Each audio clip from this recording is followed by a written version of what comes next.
तो आपने अभी तक मेरे चैनल को सब्सक्राइब नहीं किया तो कृपया लाल बटन दबाकर चैनल को सब्सक्राइब करें और बेल के आइकन को दबा दें ताकि आने वाले हमारे लेटेस्ट वीडियो आपको समय समय पर मिले।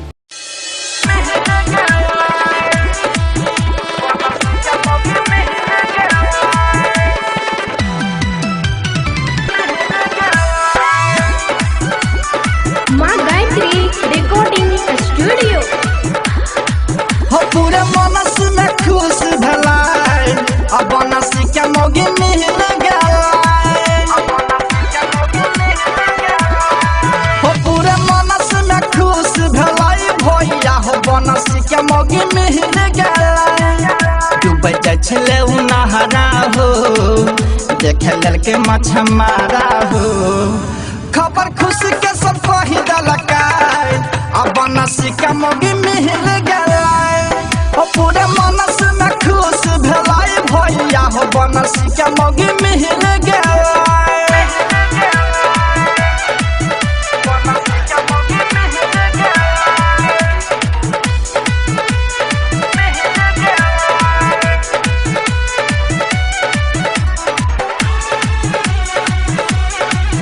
गौरव ठाकुर खेल के हाला साला रहे माता बाला बात रहे सब झूठा है क्या ना रहे बदनाम ऊपर भेले या बनाम सब देखबै अंगूठा हो।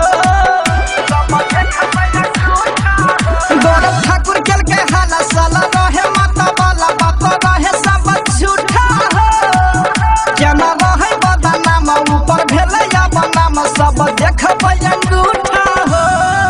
भैया सुनया बनाया समाचार हाला भेल रहे सबटा बेकार अब पूरे मनसिया ही लगले अब बनसी का मोगी मिल गए। हो पूरे मनस में खुश भलाई भैया हो बनसी का मोगी मिल गए।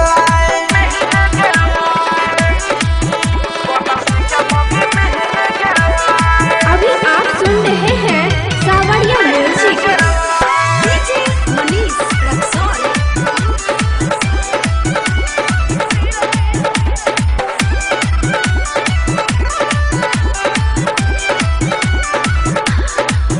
बंसी रहे परेशान रहे कनिया पर ध्यान काने चले छोड़ा घरवा हो लेटर विधन दरबावा ला भैया सुना हाला चल चुप कर मसटरवा हो। बंसी रहे परेशान रहे कनिया पर ध्यान काने चले छोड़ा घरवा हो लेटर विधन दरबावा ला भैया सुना हाला चल चुप कर मसटरवा हो। मिंटू रिकेश कहे ठीके हो पीके मार्शल कहे नीके हो पूरे खगड़िया में खुश भलाई अब बनसी के मोगी मिल गए। हो पूरे मनस में खुश भलाई भैया हो बनसी के मोगी मिल गए। डूबे जाए उ नहरा हो देखे लड़के मछा मारा हो खबर खुशी के सब कही दलकाय अब बनसी के मोगी मिल गए।